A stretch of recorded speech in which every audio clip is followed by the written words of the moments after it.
আসসালামু আলাইকুম। তো ক্লাসটা শুরু হয়ে গেছে। আমরা হচ্ছে 2-1 মিনিটের মধ্যে শুরু করে দিব। আমাকে একটু দ্রুত কমেন্ট সেকশনে জানাও যে আমার ভয়েসটা ক্লিয়ার কিনা, আর হচ্ছে যে বোর্ডটা ক্লিয়ার কিনা। ওকে, বোর্ডটা ক্লিয়ার কিনা একটু দ্রুত কমেন্ট সেকশনে জানাও।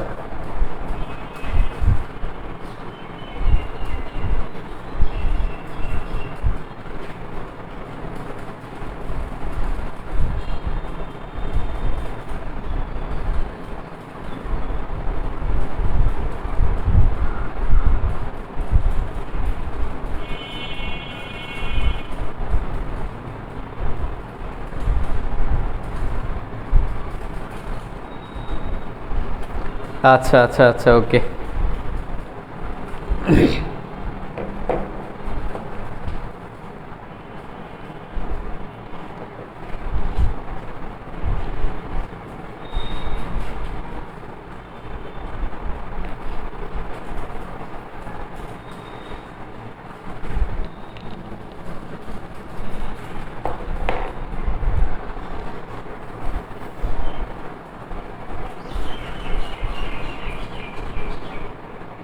আচ্ছা, ওকে, আমরা আমরা হচ্ছে শুরু করে দিব। বেশিক্ষণ টাইম নেওয়া যাবে না। আর আজকের ক্লাসে আমি একটা কথা বলি, আমি এটা কখনোই বলি না। আজকের ক্লাসে একটু বেশি কমেন্ট চাই। ওকে, আজকের ক্লাসে একটু বেশি কমেন্ট চাই, এটা আমি কখনোই বলি না যে আজকের ক্লাসে একটু বেশি কমেন্ট। ওকে, বেশি করে কমেন্ট করবা।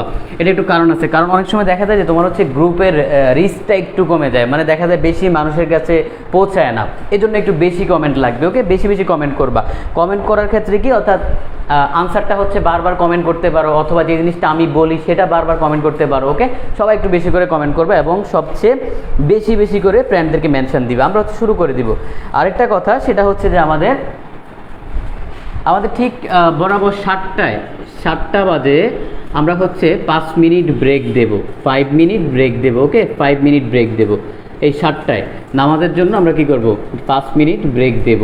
তো আমরা ব্রেকের পরে আবার কি করব, নামাজটা শুরু করব। ওকে, আশা করি বুঝতে পারছো। আমরা ক্লাস শুরু করে দিচ্ছি। আর আজকে একটু বেশি করে কমেন্ট করতে হবে, যেটা আমি বললাম। তো আমরা আজকে কি পড়বো, আমরা আজকে হচ্ছে অর্থাৎ যে নিউটনীয় বলবিদ্যা, আমাদের নিউটনিয়ান যে বলবিদ্যা, সেই নিউটনিয়ান বলবিদ্যার মেডিকেল কোশ্চেনগুলো আমরা সলভ করব।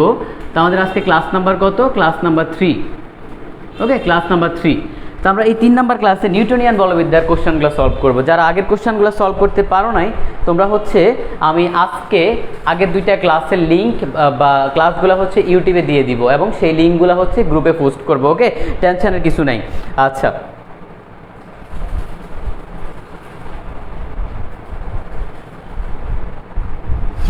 ওকে, শুরু করে দিন। দেখো, প্রথম কোশ্চেনটা বলতেছে যে ভরবেগের মাত্রা সমীকরণ নিচের কোনটি? 17-18 কোশ্চেন। দেখো, ভরবেগের মাত্রা সমীকরণ, ভাইয়া এই টাইপের একটা কোশ্চেন তোমাদেরকে আমি একটু বলি।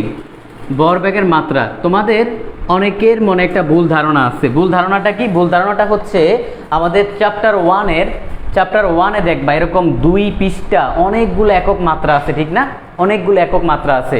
আমি বলি, তুমি যদি বুদ্ধিমান হও, তুমি বিগত বছরের মেডিকেল কোশ্চেনগুলো দেখলে দেখবা মেডিকেলে এমন কোনো মাত্রা এবং একক আসে না যেটা অনেক কঠিন, অনেক কঠিন। এটা সত্যি কথা। তার মানে তুমি ওই বক্স থেকে যেইগুলা পারবা সেইগুলা পড়ো। তোমার ব্রেনে খুব বেশি প্রেশার নেওয়ার দরকার নেই, কারণ এমন কোনো মাত্রা আসবে না যেটা তুমি পারবা না, সহজ আসবে। তার মানে ভরবেগে আমরা কি করতে পারি, অর্থাৎ বর আর হচ্ছে কি ব্যাগ, তাহলে আমরা লিখতে পারি কি এমবি। তাহলে এমবিকে আমরা কি করতে পারি, এম আর হচ্ছে কি এলটি ইনভার্স 1। তাহলে এটাই হচ্ছে কি আমাদের মাত্রা, এটা হচ্ছে ভরবেগের মাত্রা। ওকে, আমরা জিনিসটা বুঝলাম। তারপরে কোশ্চেনটা বলছে, এখন আমাকে একটু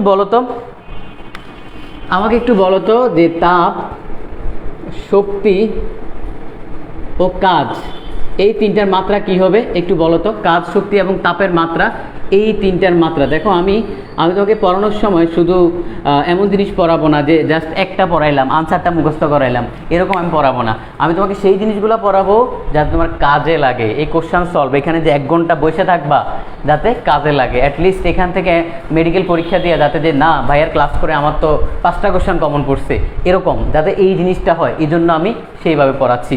ওকে, এখন একটু খেয়াল করো। তার মানে তাপ, শক্তি এবং কাজ, এর আগে আমাকে একটু বলো, এই যে তাপ, শক্তি এবং কাজ, এই 3টাতে একই জিনিস, এটা কি তোমরা জানো? অবশ্যই জানার কথা। কারণ কি? কারণ আমাদের দেখো, আমরা এই যে তাপ বলতে আমরা কি বুঝি? তাপ হচ্ছে কি এক প্রকার শক্তি, আবার শক্তি বলতে কি শক্তি আমাদের কাজ করতে লাগে, তার মানে বেসিক্যালি তিনটা একই জিনিস। তো কাজের যেই সূত্রটা যে ডব্লিউ ইকুয়াল টু কি এফ এস কস থিটা, তার মানে মাত্রা বের করলে কি হবে যে W equal to F S, F equal to M A S, তাহলে কি হবে M L T inverse two আর হচ্ছে এল, তাহলে আলটিমেটলি কি হচ্ছে M L square T inverse two. Okay, এটা হচ্ছে কি আমাদের তাপ শক্তি এবং কাজের মাত্রা। তার মানে এই তাপ শক্তি এবং কাজ তিনটার মাত্রাই কিন্তু হলো এটা। ওকে, আশা করি বুঝতে পারছো। এখন আমাকে একটু বলো যে বলের মাত্রা কি, বল তার মানে কি এফ ইকুয়াল টু এম এ, এগুলা এই দেখো মেডিকেলে কিন্তু বিগত বছরে এই টাইপের কোশ্চেন আসছে। ওকে, তার মানে এগুলো তুমি পারো, এগুলো নিয়ে খুব বেশি টেনশনের কিছু নেই। এটা একটু ইম্পর্টেন্ট। তোমাকে যদি বলে শক্তির মাত্রা কি তখন তুমি একটু টেনশনে পড়ে যাবা, তোমাকে যদি বলে তাপের মাত্রা কি তখন একটু টেনশনে পড়ে যাবা, এই জন্য এই জিনিসটা তোমাকে দেখাই দেওয়া। ওকে, আশা করি বুঝতে পারছো, কারো বুঝতে সমস্যা হওয়ার কথা না। তারপর আমরা এখন পরবর্তী কোশ্চেন দেখব যে কোন ধরনের কণার বিনিময়ের ফলে মহাকর্ষ বল ক্রিয়াশীল হয়। একটা হট টপিক, এটা একটা হট টপিক। আমরা মৌলিক বল পড়ছি না, মৌলিক বলটা একটু পড়াবো, অনেক মজা করে পড়াবো, অনেক মজা করে পড়াবো মৌলিক বলটা। দেখি কারো কোনো সমস্যা আছে কিনা। না, সমস্যা থাকার কথা না, সবগুলা ট্যালেন্টেড বাচ্চা কাচ্চা। আমরা মৌলিক বল, 4টা মৌলিক বল।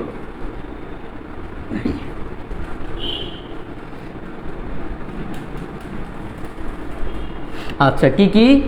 মহাকর্ষ, মহাকর্ষ, আচ্ছা যাই হোক মহাকর্ষ। তারপরে দেখো, তারপরে মহাকর্ষের পরে কি আমাদের তাড়িৎ চুম্বক বা তড়িৎ চুম্বক, যাই হোক তাড়িৎ বা তড়িৎ। তারপরে দেখো 3 নম্বর হচ্ছে কি সবল নিউক্লিয় বল, 4 নম্বর হচ্ছে কি দুর্বল নিউক্লিয় বল। এখন এই যে বলগুলা, এর মধ্যে কোনো কোনো বল আছে স্বল্প পাল্লার বল, আবার কোনো কোনো বল আছে অসীম পাল্লার বল। এই কথাটা কি বোঝায়? মানে কোনো কোনো বল আছে ক্ষুদ্র জায়গার মধ্যে কাজ করে। যেমন ধরো এই যে 2টা বল সবল এবং দুর্বল, এরা কাজ করে কোথায়? এরা কাজ করে পরমাণুর মধ্যে। কোথায় কাজ করে? পরমাণুর মধ্যে। তার মানে দেখো পরমাণুর একটা নির্দিষ্ট জায়গার মধ্যে, জাস্ট এই সামান্য পরমাণুর মধ্যে কাজ করতেছে, এই জন্য কি এরা হচ্ছে স্বল্প পাল্লার বল। কি বল? স্বল্প পাল্লার বল। আর এরা এই মহাকর্ষ এবং তাড়িৎ চুম্বক, মহাকর্ষ মানে হচ্ছে এই মহাবিশ্বের যে কোনো 2টা বস্তুকণা কি করতেছে? এক অপরকে আকর্ষণ করতেছে, এটাই তো মহাকর্ষ। এবং এই 2টা বস্তুকণার মধ্যে যদি একটা হয় পৃথিবী আর একটা হও তুমি, তখন তাকে বলা হচ্ছে অভিকর্ষ। তাহলে দেখো তার মানে এটার রেঞ্জটা কি? এটার রেঞ্জটা হচ্ছে অসীম, বিশাল জায়গা, এই জন্য এটাকে বলা হচ্ছে যে অসীম পাল্লার বল। মানে পাল্লা বেশি আর কি, সোজা কথা বেশি আর কম, আর কিছুই না। এখন এইগুলা আমাদের না জানলেও হবে, আমাদের জানতে হবে এই যে 4টা যে এখানে বল আছে, এই বলগুলা একটা কণার বিনিময়ে কাজ করে। মানে ধরো মহাকর্ষের জন্য একটা কণা আছে, তাড়িতের জন্য একটা কণা আছে, সবলের জন্য একটা কণা আছে, দুর্বলের জন্য একটা কণা আছে। এই কণাগুলোর নাম একটু জানতে হবে। কণাগুলোর নাম আমরা মনে রাখবো কিভাবে? এভাবে মনে রাখবো, মসৎ গমন, মসৎ গমন। আমরা এভাবে ভাগ করে নিব, এদেরকে এভাবে ভাগ করে নিব। তাহলে দেখো ম দিয়ে হচ্ছে কি ভাইয়া? মহাকর্ষ। তারপরে গ দিয়ে হচ্ছে কি? গ্র্যাভিট্রন। কি বললাম? গ্র্যাভিট্রন। দন্তস্থি দিয়ে হচ্ছে কি? সবল। ম দিয়ে হচ্ছে মেসন। দ দিয়ে হচ্ছে দুর্বল, আর দন্তন দিয়ে হচ্ছে নিউট্রিনো। বুঝতে পারছো? তাহলে দেখো আমরা এই মসৎ গমন দিয়ে কিন্তু আমরা কি মনে রাখতে পারি? এদের যে কোন কণার বিনিময়ে কাজ করে সেটা আমরা মনে রাখতে পারি। যেমন মহাকর্ষ বল কোন কণার বিনিময়ে কাজ করে? গ্র্যাভিট্রন। তারপরে সবল যে নিউক্লিয় বল কোন কণার বিনিময়ে কাজ করে? মেসন। দুর্বল যে নিউক্লিয় বল কোন কণার বিনিময়ে কাজ করে? নিউট্রিনো। এবং দুর্বল নিয়ে একটু ঝামেলা আছে, এটা আমাকে বলতে হবে না, দুর্বল নিয়ে একটু ঝামেলা আছে। তো নর্মালি আমাদের টিচাররা হচ্ছে নিউট্রিনোটাই শুনতে চায়। যেমন তোমাদের বইয়ে হচ্ছে হয়তো বোসন এরকম কিছু লেখা আছে, এটা নিয়ে আমি কথা বলবো, এটা নিয়ে কথা বলবো। তাহলে দেখো তার মানে আমাদের কোশ্চেনটা, এখন কোশ্চেনে বলছে যে মহাকর্ষ বল কোন কণার বিনিময়ে কাজ করে, তাহলে আনসারটা কি হবে? মহাকর্ষ বল গ্র্যাভিট্রন নামক কণার বিনিময়ে কাজ করে। ওকে, আশা করি বুঝতে পারছো। এতটুকু পর্যন্ত কারো বুঝতে সমস্যা থাকলে একটু দ্রুত কমেন্ট সেকশনে জানাও। আর আজকে একটু বেশি বেশি কমেন্ট চাই ভাইয়া, কারণ তোমাকে হচ্ছে প্রতি ক্লাসে ভাইয়া এই কথাটা বলি না, আজকের ক্লাসে একটু বেশি বেশি কমেন্ট চাই, বেশি বেশি কমেন্ট করো, বেশি বেশি মেনশন করো। ওকে, বেশি বেশি মেনশন করো। আচ্ছা, তাহলে দেখো এতটুকু পর্যন্ত আশা করি বুঝতে পারছো, তোমাদের বুঝতে সমস্যা হওয়ার কথা না। দ্রুত দ্রুত একটু কমেন্ট করো, আমি দেখি যে কারো কোনো সমস্যা আছে কিনা।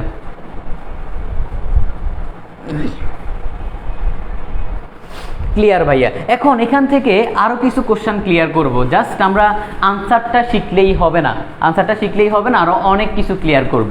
খেয়াল করো আমাদের এই জায়গায় এই মহাকর্ষ বল যেটা, এটা তো রেঞ্জ অনেক। আমাদের তড়িৎ চুম্বক বা তাড়িৎ চুম্বক নিয়ে আমি একটু কথা বলবো। তোমরা অনেকেই হয়তো অনেক কিছু জানো না, অথবা অনেকেই জানো। যাই হোক, যে জানো তার জন্য আলহামদুলিল্লাহ ভালো, যে জানো না তার জন্য আরও ভালো, কারণ সে এখন জানবে। তাহলে দেখো এই যে তড়িৎ চুম্বক বল যেটা, এটা নিয়ে একটু কথা বলবো। এই বলটা এটা কিসের বিনিময়ে কাজ করে বা কোন কণার বিনিময়ে কাজ করে এটা তো আমরা বলি নেই। সেই কণাটার নাম হচ্ছে ফোটন। ওকে, ফোটন মানে আমরা নর্মালি কি বুঝি? আলো। আচ্ছা যাই হোক, এতটুকু আমাদের বুঝতে হবে না। এখন এই তাড়িৎ চুম্বক যখনই বলবে তখনই চিন্তা করবা হচ্ছে দুইটা মাথা। কয়টা মাথা?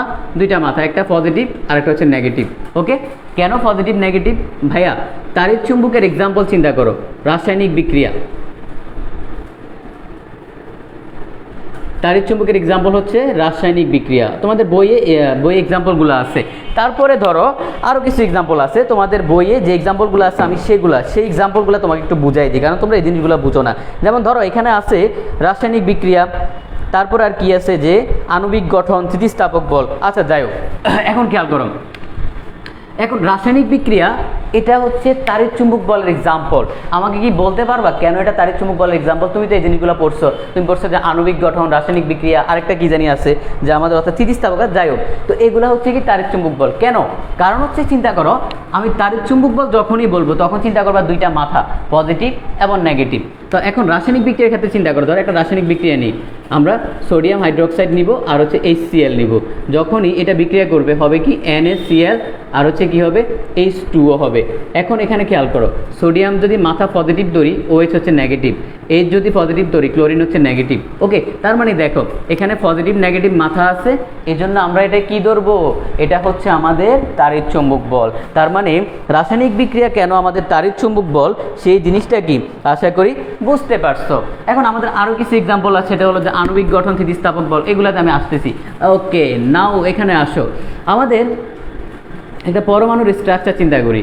এখানে হচ্ছে নিউক্লিয়াস আর এগুলা হচ্ছে শেল, এগুলা শেল। তো এখানে ধরো এখানে ইলেকট্রন আছে, আমি জাস্ট এরকম বুঝাই, এখানে ইলেকট্রন আছে, আবার এখানে ইলেকট্রন আছে, এরকম ইলেকট্রন আছে। ওকে, এখানে ইলেকট্রন আছে। তাহলে দেখো, আর এখানে আমাদের এই কেন্দ্রে কি আছে? কেন্দ্রে তো আমাদের ওই যে নিউক্লিয়াস। তার মানে জাস্ট আমি এখানে N দেই, নিউক্লিয়াস।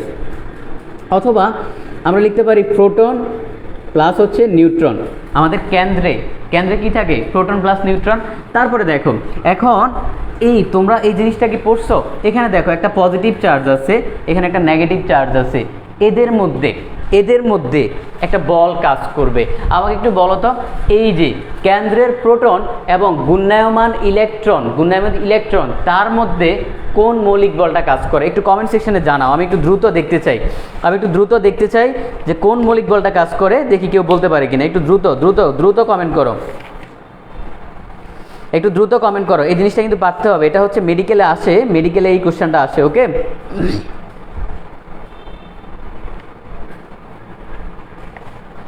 আচ্ছা একটু দ্রুত কমেন্ট করতে হবে।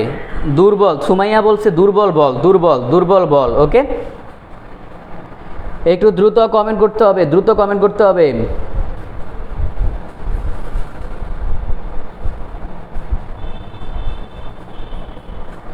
আচ্ছা আমি দেখি কেউ সবল জামিয়া বলতেছে সবল। একটু দ্রুত কমেন্ট করো। কেন্দ্রমুখী বল, দুর্বল নিউক্লিয় বল। আবার কোশ্চেনটা বলেন। কোশ্চেনটা হচ্ছে আমাদের এই যে একটা পরমাণুর কেন্দ্রে আছে কি নিউক্লিয়াস, মানে সোজা কথা প্রোটন এবং নিউট্রন, এবং বাইরে আছে হচ্ছে আমাদের ইলেকট্রন। তাহলে এই প্রোটন এবং ইলেকট্রনের মধ্যে কোন মৌলিক বলটা কাজ করে সেটা একটু বলতে হবে। এটা মেডিকেলে আজ পর্যন্ত 2-3 বার আসছে, 2-3 বার। ওকে, আমি আসলে খুবই হতাশ এক্স্যাক্টলি, মেঘলা বাসাক এই আইডি থেকে যে ক্লাস করতেছো, অসংখ্য ধন্যবাদ তোমাকে। জান্নাতুল ফেরদৌস, অসংখ্য ধন্যবাদ তোমাদের দুইজনকে। তোমরা দুইজন কমেন্ট করছো যে তড়িৎ চুম্বক বল। এক্স্যাক্টলি, একটু বুঝতে হবে। দেখো আমাদের এই যে তোমার প্রোটন এবং যে ইলেকট্রনের মধ্যে কাজ করতেছে হচ্ছে তড়িৎ চুম্বক বল। ভাইয়া এটা একটু বুঝতে হবে। কেন আমি জানি না তোমরা পড়ার সময় কিভাবে পড়ছো, কিন্তু আজকের পর আর ভুলবা না, কারণ আমি তোমাকে এমন ট্রিক্স শিখাই দিব তুমি কখনোই আর ভুলবা না। দেখো এই কোশ্চানটা মেডিকেলে 2 থেকে 3 বার আসছে, 2 থেকে 3 বার, কিন্তু তুমি এই কোশ্চেনটা পারো নাই। এখন বুঝতে পারছো মেডিকেলে সহজ কোশ্চেন আসে, কিন্তু 90% স্টুডেন্ট ভুল করে। এখানে মাত্র 2 জন স্টুডেন্ট পারছে। ওকে, এখন খেয়াল করো কেন তড়িৎ চুম্বক। ভাইয়া তড়িৎ চুম্বক আমি কি বলছি, 2টা মাথা থাকবে, পজিটিভ নেগেটিভ। দেখো এখানে আমাদের এই যে মাঝখানে আছে কি প্রোটন কি পজিটিভ, আর বাইরে আছে কি ইলেকট্রন কি নেগেটিভ। তার মানে পজিটিভ নেগেটিভের মধ্যে যেই বল কাজ করে সেটা কোন ধরনের বল, তড়িৎ চুম্বক বল। দেখো তুমি বই থেকে অনেক কিছু পড়বা, বই সবাই পড়বে, যারা মেডিকেলে পরীক্ষা দিবে সবাই পড়বে, কিন্তু এই নলেজটা তোমার খুব বেশি কাজে লাগবে না। তুমি যদি ট্রিক্স বা যে কোনোভাবে বুঝে হচ্ছে যদি মাথায় রাখতে পারো যে তোমার কোনটা এক্স্যাক্টলি আনসার হবে, সেটা কিন্তু তোমার কাজে লাগবে। কিন্তু তড়িৎ চুম্বক বল সবাই পড়ছে, বাট আনসার করতে পারছে মাত্র 2 জন। তাহলে দেখো এই যে আমাদের পজিটিভ নেগেটিভের মধ্যে যেই বলটা কাজ করতেছে সেটা কি, সেটা হচ্ছে আমাদের তড়িৎ চুম্বক বল। ওকে, আশা করি বুঝতে পারছো। দেখো কারো সমস্যা আছে কিনা, দ্রুত কমেন্ট করো, একটু দ্রুত কমেন্ট করতে হবে। আচ্ছা, তো আমরা এতটুকু পর্যন্ত বুঝলাম আমাদের এই তড়িৎ চুম্বক বল নিয়ে। আশা করি তোমাদের আর এখন প্রবলেম হবে না, খুব বেশি প্রবলেম হওয়ার কথা না।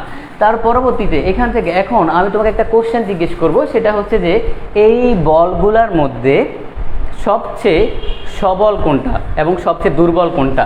সবচেয়ে সবল কোনটা, আমাদের যে মৌলিক বলগুলো আছে সবচেয়ে সবল আর হচ্ছে সবচেয়ে দুর্বল, এটা আমরা কিভাবে বের করব। ওকে, একটু খেয়াল করো, এটা আমরা মাথায় রাখবো হচ্ছে এভাবে, শত দুম দিয়ে হচ্ছে সবল, গ্রেটার দেন ভাইয়া দুর্বল, মহাকর্ষ। তার মানে দেখো দুর্বলের চেয়ে আরও দুর্বল হচ্ছে মহাকর্ষ। মানে মহাকর্ষের যে বলটা আছে এই বলটা সবচেয়ে বেশি দুর্বল, এটা দুর্বলের চেয়েও দুর্বল। তার মানে একটু আমরা খেয়াল করি, তাহলে দেখো আমাদের এই মহাকর্ষ বলটা কি সবচেয়ে দুর্বল বল। এখানে আমাদের এবং সবল বল কোনটা, সেটা হচ্ছে এই যে সবল নিউক্লিয় বল যেটা, এটা হচ্ছে সবচেয়ে সবল বল। দুর্বল নিউক্লিয় বল যেটা, এটা কিন্তু সবচেয়ে দুর্বল না। তোমাদের যখন কোশ্চেন করা হবে তুমি এই জিনিসটা ভুল করতে পারো। তার মানে সবচেয়ে দুর্বল কিন্তু আমাদের এই মহাকর্ষ বল। নর্মালি একটু চিন্তা করো, প্র্যাকটিক্যালি চিন্তা করো। ধরো আমাদের সাপোজ তুমি এবং তোমার ফ্রেন্ড হচ্ছে পাশাপাশি বসে আছো, এখন তোমাদের মধ্যে কিন্তু যে আকর্ষণ বলটা সেটা কিন্তু মহাকর্ষ বল তোমাদের মধ্যে কাজ করতেছে। যদি মহাকর্ষ বল অনেক শক্তিশালী হইতো, দেখা যেত কি তুমি তোমার ফ্রেন্ডরে এক লাত্তি মেরা দূরে সরাই দিছো, তোমার ফ্রেন্ড তোমার এক লাত্তি মেরা দূরে সরাই দিচ্ছে, কিন্তু ব্যাপারটা কি এমন হচ্ছে? এরকম কিন্তু কখনই হচ্ছে না। ন্যাচারালি তুমি যদি ইচ্ছা করে লাত্তি মারো সেটা আলাদা হিসাব, কিন্তু ন্যাচারালি কিন্তু হচ্ছে না। তার মানে দেখো আমাদের সবচেয়ে সবল বল হচ্ছে সবল নিউক্লিয় বল, সবচেয়ে দুর্বল হচ্ছে মহাকর্ষ বল। তার মানে যার নামের পাশে দুর্বল আছে তাকে এত বেশি দুর্বল ভাবার দরকার নাই, তার চেয়েও দুর্বল মানুষ আছে, সে হচ্ছে আমাদের মহাকর্ষ বল। আশা করি বুঝতে পারছো। কারো যদি প্রবলেম থাকে একটু দ্রুত কমেন্ট করো।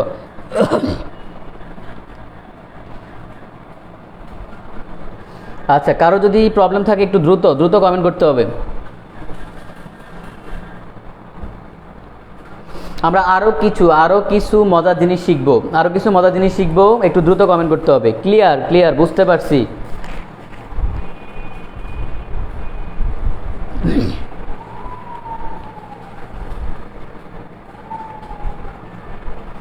আচ্ছা, এখন আমরা আরেকটু জিনিস শিখবো, সেটা হচ্ছে এতটুকু মুছে ফেলি।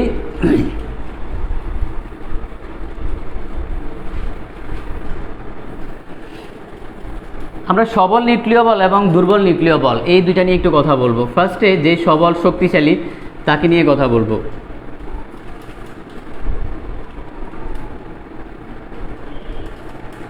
দেখো সবল নিউক্লিয় বল নামের মধ্যেই আছে, তার মানে সে অনেক পাওয়ারফুল, সবল একটা বল। এখন এই পাওয়ারটা চিন্তা করো, এই পাওয়ারটা কিন্তু তার একটা লিমিটেশন আছে। কেন?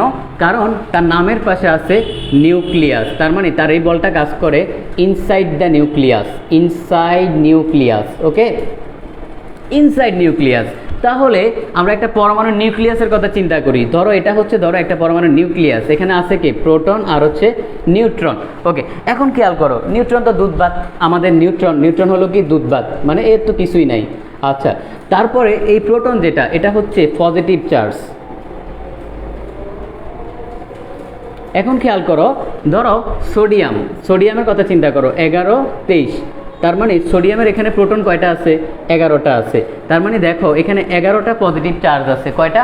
11টা। ব্যাপারটা একটু ভিজুয়ালাইজেশন করি, 1টা 2টা 3টা 4টা 5টা 6টা 7টা 8টা 9টা 10টা 11টা পজিটিভ চার্জ আছে। তাহলে যখন অনেকগুলা পজিটিভ চার্জ আছে, এরা একে অপরকে কি করার কথা? বিকর্ষণ করার কথা না? তখন আলটিমেটলি কি হওয়ার কথা? এরা ভেঙে চুরে নিউক্লিয়াস থেকে বের হয়ে যাওয়ার কথা, এরকম হওয়ার কথা না? এই জিনিসটা হওয়ার কথা, কিন্তু এই জিনিসটা কেন হয় না? কেন আমাদের এই পরমাণুর নিউক্লিয়াসটা এভাবে আবদ্ধ অবস্থায় থাকে? কেন এরা ভেঙে চুরে বের হয়ে যায় না? কেন এরা ভেঙে চুরে বের হয়ে যায় না? যদিও এদের মধ্যে কি বিকর্ষণ আছে অনেক বেশি, যেই বলের কারণে এরা ভেঙে চুরে বের হয়ে যায় না সেটা হচ্ছে সবল নিউক্লিয় বল। তার মানে সবল নিউক্লিয় বল কি করতেছে? নিউক্লিয়াসকে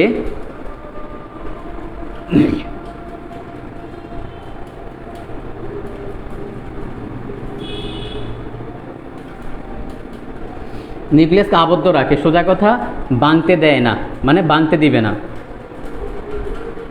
আচ্ছা, তার মানে আমাদের এই নিউক্লিয়াসটাকে ভাঙতে দিচ্ছে না কে? আমাদের সবল নিউক্লিয় বল। এখন আমাকে একটু বলো, যদি নিউক্লিয়াসটা ভেঙে যায়, কোনো কারণে এরকম হলো যে নিউক্লিয়াসটা ভেঙে গেল, তখন কি হবে? তার মানে আমাদের এই পজিটিভ চার্জগুলো এভাবে বের হয়ে যাবে না? এভাবে বের হয়ে যাবে। তাহলে আমাকে বলো, তখন এই ঘটনাটাকে কি বলে? যখন আমাদের পজিটিভ চার্জগুলো নিউক্লিয়াসকে ভেঙে ছুঁড়ে বের হয়ে যাবে, তখন সেই অবস্থাটাকে কি বলে? একটু কমেন্ট সেকশনে জানাও, আমি তোমাদের কমেন্টগুলো দেখি।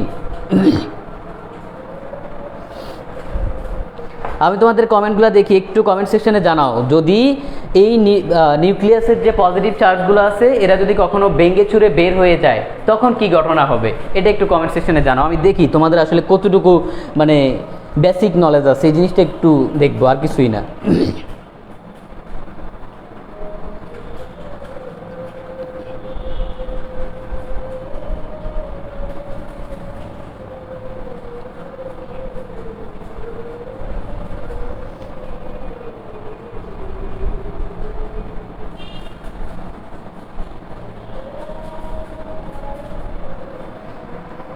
তেজস্ক্রিয় বিক্রিয়ণ, এক্স্যাক্টলি।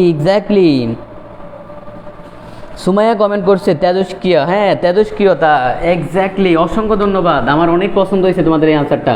তার মানে এই ঘটনাটা হচ্ছে তেজস্ক্রিয়তা, তোমরা বোঝো কিনা আমি সেটাই দেখলাম।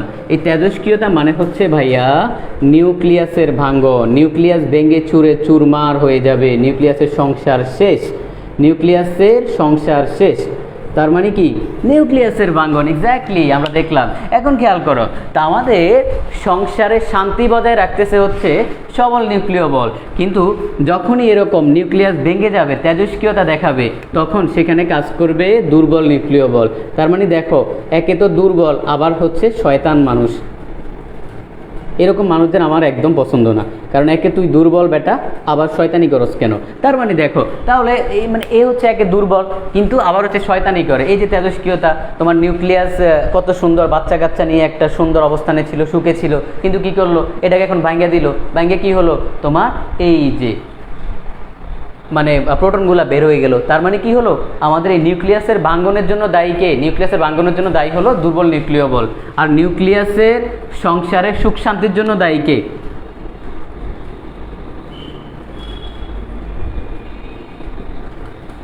নিউক্লিয়াসের সংসারের সুখ শান্তির জন্য দায়ী কে?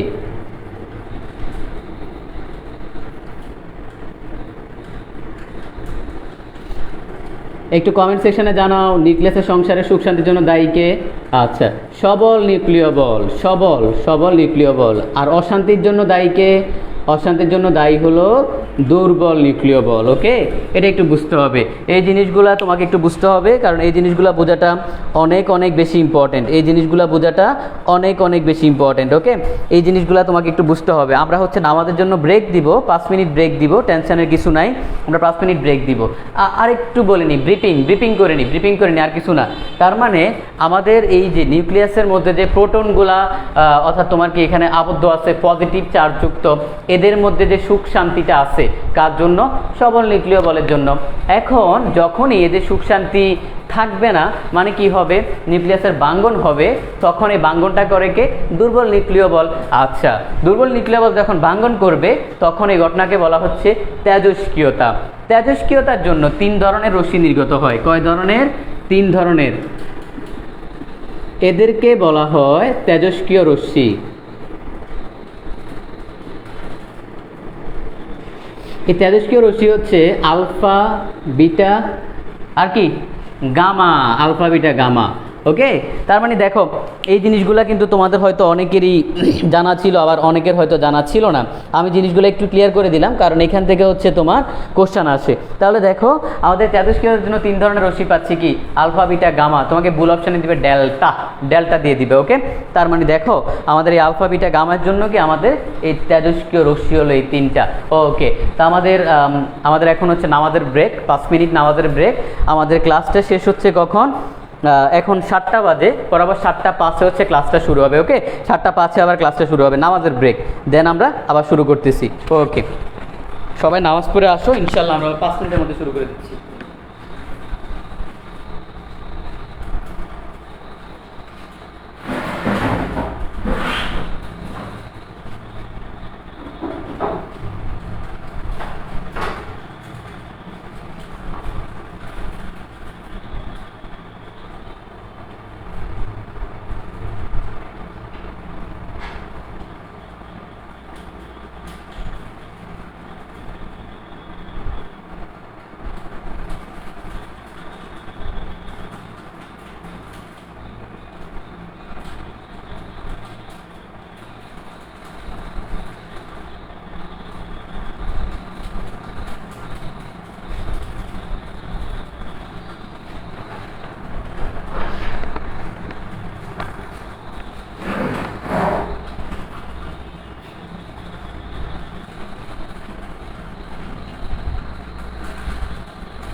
আচ্ছা, তো আমরা আমরা হচ্ছে আবার ক্লাসটা শুরু করে দেবো। আজকের ক্লাসটা হচ্ছে জাস্ট আমাদের যে 6:30টায় শুরু হলো, ঠিক আছে? আমাদের পরবর্তী ক্লাসগুলো কিন্তু 6টায় হবে, আগের টাইমে। জাস্ট আজকে আমার একটু ব্যস্ততা থাকার কারণে ক্লাসটা হচ্ছে এই টাইমে নিতে হচ্ছে, ওকে? তো আমরা আশা করি সবার নামাজ শেষ হয়েছে। আচ্ছা, আমরা আবার শুরু করে দিব।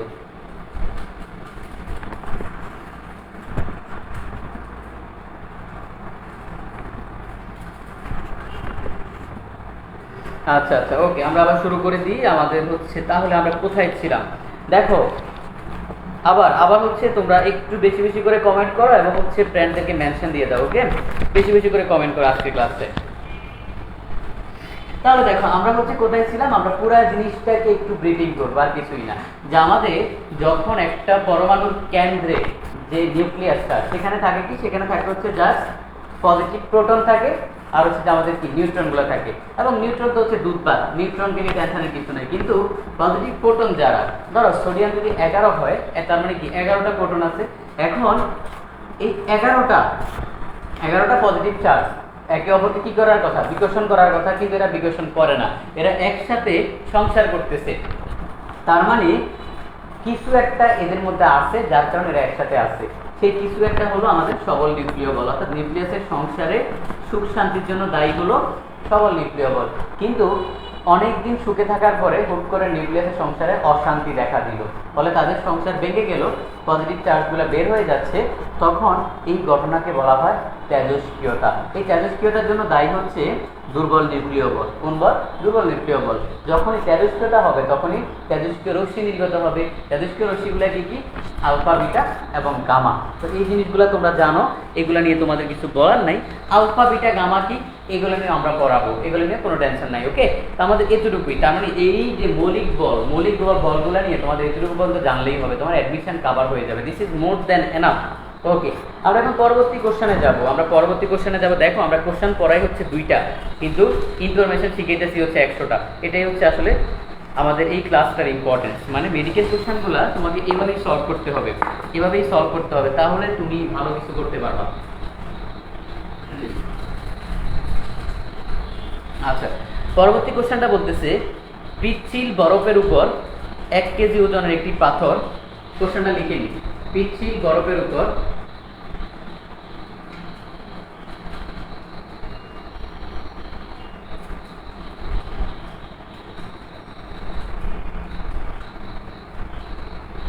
1 কেজি ওজনের পাথর কি করছে? 1 কেজি ওজনের পাথর 2 মিটার পার সেকেন্ড বেগে চলার 10 সেকেন্ড পর, 2 মিটার পার সেকেন্ড বেগে চলার 10 সেকেন্ড পর কি হলো?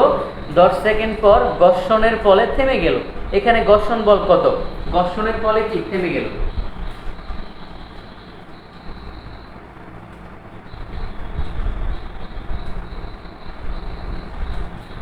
এখানে ঘর্ষণ বল কত?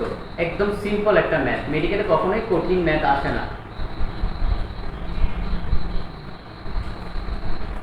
দেখো অনেকের কাছে হয়তো কোশ্চেন ব্যাংক আছে, অনেকের কাছে নাই, এই জন্য কোশ্চেনটা লেখা। বলছে কি পিচ্ছিল বরফের উপর 1 কেজি ওজনের একটা পাথর 2 মিটার পার সেকেন্ড বেগে চলার 10 সেকেন্ড পর ঘর্ষণের ফলে থেমে গেল। ধরলাম আমাদের এটা হচ্ছে ধরো সেই পাথর, এই লাল এটা হচ্ছে সেই পাথর, এটার উপর, সেই পাথরের উপর আমাদের হচ্ছে কি যে 1 কেজি ওজনের অর্থাৎ এটা হলো সেই বরফ, এটা হলো সেই বরফ। তো বরফের উপর এই ধরো এটা একটা পাথর, এটা হলো 1 কেজি। তো 1 কেজি ওজনের পাথরটা যখন চলা শুরু করবে তখন কি হবে? ঘর্ষণ হবে না? অবশ্যই ঘর্ষণ হবে, কারণ এই যে বরফের যে সারফেসটা কি অমসৃণ। তার মানে অমসৃণ হলে কি হবে? এই যে ক্ষেত্রফলের উপর ঘর্ষণ কার উপর ডিপেন্ড করে আমরা পড়াইছিলাম। তার মানে কি এই সারফেসের কারণে কি হবে? আমাদের ঘর্ষণ হবে। এখন তোমাকে বলছি এই ঘর্ষণ বলের মান কত? আমরা ঘর্ষণ বলের তো আলাদা কোনো সূত্র নাই, আমরা জানি F = ma। আমাদের কোশ্চেনে কি দেওয়া আছে? আমাদের কোশ্চেনে এটা দেওয়া আছে, তারপরে ধরো এই b দেওয়া আছে, b হচ্ছে ট্রু, আর হচ্ছে সময় দেওয়া আছে। তো আমরা এরকম লিখতে পারি a = del b/del t, এরকম লিখতে পারি।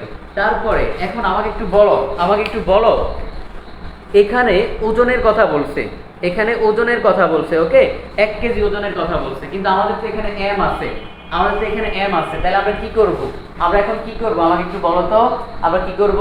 আমরা জাস্ট কি করব, এখানে মানগুলা বসাই দিব। তাহলে দেখো এই 1 বসাই দিলাম, তারপরে কত হলো যে আমাদের বি কত দেওয়া আছে, 2 দেওয়া আছে, সময় কত দেওয়া আছে, সময় হচ্ছে 10 দেওয়া আছে।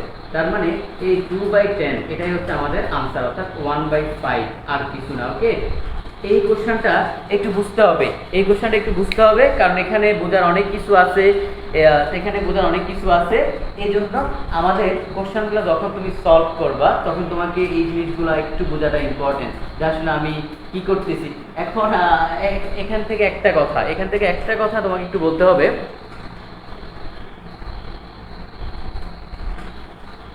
আচ্ছা যাই হোক, আচ্ছা এখান থেকে আপাতত আর কিছু ওইভাবে দরকার নাই। আমি বলি, দেখো তোমাকে মেইনলি যখনই হচ্ছে এই ঘর্ষণ বলের কথা বলবে, যেটা আমি বলতেছিলাম, আমি হুট করে হচ্ছে ভুলে যাই। দেখো খেয়াল করো, ঘর্ষণ বল যখনই বলবে তোমার ওইভাবে টেনশনের দরকার নাই যে আলাদা কোনো বলের কথা বলছে, তোমাকে জাস্ট নর্মাল বলের কথাই বলছে, তুমি এখান থেকে নর্মাল বলটাই বের করবা।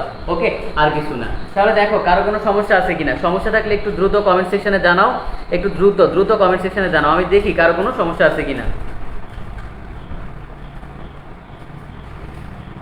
একটু দ্রুত কমেন্ট করতে হবে, আমি দেখতে পাচ্ছি তোমরা নিজেরাই আনসার বের করতে পারতেছো। একটু দ্রুত কমেন্ট করো, দ্রুত কমেন্ট করো, আমাদের অনেক কোশ্চেন পড়তে হবে।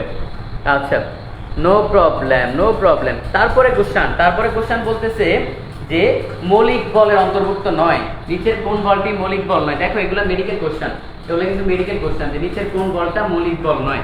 মৌলিক বল হলো 4টা, আমরা জানি, শতধূম। তো অপশানে আছে কি, সবল আছে, অপশনে আছে দুর্বল, অপশনে আছে মহাকর্ষ, অপশনে আছে গাত বল। তার মানে কোন বলটা না, এই হচ্ছে আমাদের গাত বল, এটা কিন্তু আনসার না।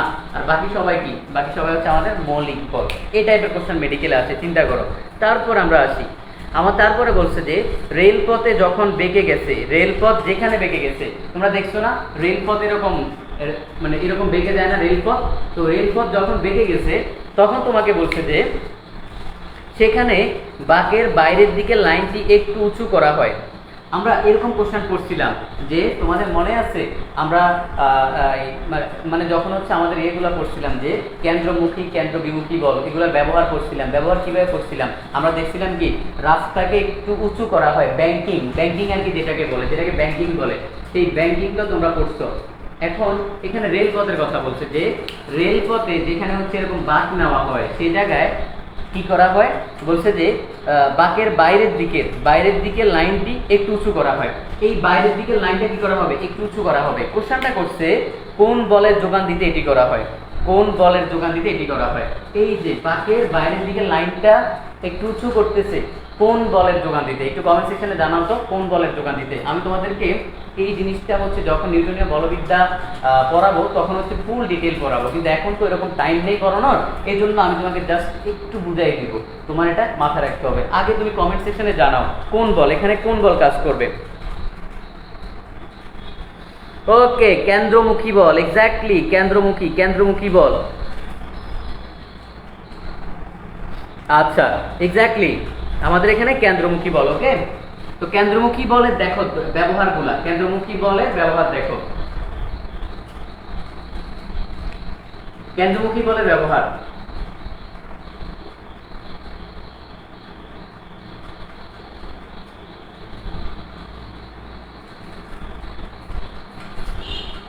কি কি, 1 নাম্বার হচ্ছে রাস্তার বাঁকে সাইকেল আরোহী,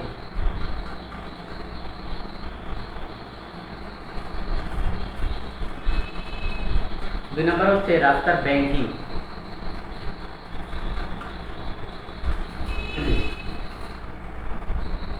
সোজা কথা ব্যাংকিং। যখনই তুমি একটা মোড় কাটবা, সাইকেল চালাও, বাইক চালাও, যাই কাটো, এই মোড়ে যখন এরকম কোনো বাঁক দেওয়া থাকে, মানে মোড় কাটার সময়, তখন দেখবা বাইরের অংশটা ভেতর থেকে একটু উপরে থাকে, একটু উপরে। এই জিনিসটা আমরা দেখছি, আমরা মানে ব্যাংকিং এ পড়ছিলাম। তাহলে এই হচ্ছে আমাদের ব্যাংকিং, এবং এটা হচ্ছে কি, ব্যাংকিংটা কিন্তু কেন্দ্রমুখী বলের ব্যবহার। কার ব্যবহার? কেন্দ্রমুখী বলের। এখন এটা একটু আরেকটু বুঝাই যে কেন কেন্দ্রমুখী বলের, জাস্ট এভাবে মনে রাখলেই তো হবে না, একটু বুঝতে হবে। দেখো কেন্দ্রমুখী কেন, তোমাকে কেন্দ্রমুখী বল জিনিসটা কি, যেটা হচ্ছে তোমাকে কেন্দ্রের দিকে ধরে রাখে, কেন্দ্রের দিকে ধরে রাখে।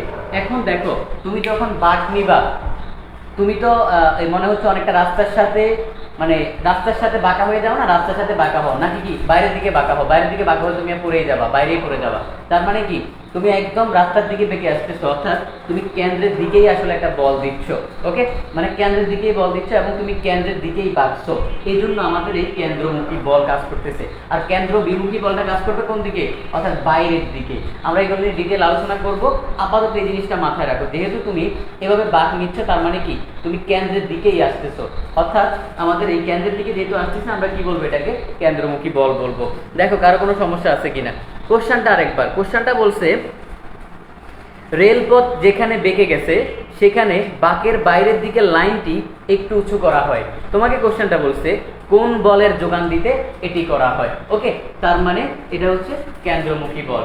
এটা এই জিনিসটা একটু ডিটেল, এটা একটু কনসেপচুয়াল, মানে অনেক বুঝতে হয়। আমার হচ্ছে গত বছরে যখন আমি পেইড লেকচার নিই, তখন সেখানে প্রায় 1 ঘন্টা যাবত হচ্ছে এই লেকচারটাই বুঝাই। ওকে, তোমাদেরও ক্লাস নিব, তোমাদেরও খুব দ্রুত ফার্স্ট পার্টের ক্লাস নিব, টেনশনের কিছু নাই। আপাতত এতটুকু পর্যন্ত মাথায় রাখলেই মোর দেন এনাফ।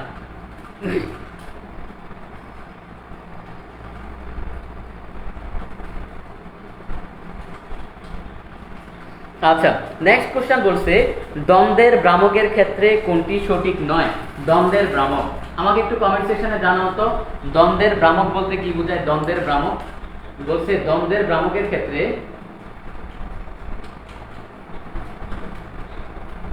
দ্বন্দ্বের ভ্রামকের জন্য কোনটা সঠিক নয়, একটু কমেন্ট সেকশনে জানাও তো দ্বন্দ্বের ভ্রামক কি। দেখো ফার্স্টে তোমাকে এই কোশ্চেন আসলেই 90% স্টুডেন্ট কলাপস হয়ে যাবে, কারণ ও এই দ্বন্দ্বের ভ্রামকটাই বুঝবে না, এটা এই জিনিসটাই বুঝবে না, এই টার্মটাই বুঝবে না। তার মানে এটা আগে বুঝতে হবে এই জিনিসটা কি, এই যে আমাদের টর্ক বা কি বলের ভ্রামক। শুনছো, শোনার কথা। তোমরা অলরেডি অনেকেই আছো ফার্স্ট ইয়ার, অনেকে সেকেন্ড ইয়ার। তার মানে এই দ্বন্দ্বের ভ্রামক জিনিসটাই আসলে বলের ভ্রামক বা টর্কের কথা বলছে। তাহলে তোমাকে এখানে ফার্স্টে বলছে কি, ফার্স্টে বলছে যে ভাইয়া যে দ্বন্দ্বের ভ্রামক ইকুয়াল টু বল ইন্টু দূরত্ব। তার মানে আমরা টর্ক মানে কি, টর্ক মানে জানি হচ্ছে tau equal to F R. ওকে, তার মানে দেখো আমরা সোজা কথা আমরা লিখতে পারি যে টাউ ইকুয়াল টু কি, আমরা এফ আর লিখতে পারি, এফ আর। তার মানে আমরা এখান থেকে বলতে পারি বল ইন্টু দূরত্ব, এটাই হচ্ছে আমাদের টর্ক। তার মানে বল ইন্টু দূরত্ব। তাহলে দেখো এটা হচ্ছে আমাদের ক নাম্বারে দেওয়া আছে, যে ক নাম্বারে দেওয়া আছে বল ইন্টু দূরত্ব। আচ্ছা, তারপর এখান থেকে আমরা মাত্রা বের করি, তাহলে এফ যেহেতু, তার মানে এফ ইকুয়াল টু এম এ, আর দূরত্ব তো আমরা ডি লিখতে পারি, তার মানে কত এম এল টি ইনভার্স 2 আর হচ্ছে এল, তাহলে কত M L square T inverse 2। Okay, এই হচ্ছে আমাদের মাত্রা। তারপরে তোমাকে বলছে যে ভাইয়া যে দেখো এরপরে বলছে যে গড়ি সমবর্তী গুণন সৃষ্টিকারী দ্বন্দ্বের ভ্রামক হলো ঋণাত্মক। গড়ি সমবর্তী মানে যদি যদি গড়ির কাটার দিকে ঘুরে, ঘড়ির কাটার দিকে ঘুরে, তাহলে হচ্ছে ঋণাত্মক। এটা একটু মাথায় রাখতে হবে। এগুলো আমাদের টর্ক করানোর সময় আমরা ইন ডিটেইল করাবো এই ব্যাপারগুলো। আর যদি ঘড়ির কাটার বিপরীতে হয় তাহলে হচ্ছে পজিটিভ। ওকে, তার মানে ঘড়ির কাটার দিকে যদি হয় তাহলে কি ঋণাত্মক, আর যদি ঘড়ির কাটার বিপরীতে হয় তাহলে কি পজিটিভ। ব্যাপারটা একটু সিম্পলিও বোঝা যায়। কিভাবে আমি তোমাকে বলি, যেমন ধরো আমাদের ঘড়ির কাটার ক্ষেত্রে নর্মালি এরকম চলে না, চলে তো এভাবে। ধরো এটা হলে তার মানে কি এইভাবে চলে না, মানে এরকম উপর দিয়ে। নর্মালি তুমি একটা জিনিস চিন্তা করো, যদি ঘড়ির কাটার দিকে হয় কেন ঋণাত্মক হচ্ছে, একদম সিম্পল হিসাব। তুমি তোমার মাথার উপর দিয়ে হাত ঘুরাও তো ব্যাপারটা কেমন হবে, তোমার একটু উল্টা হয়ে যায় না?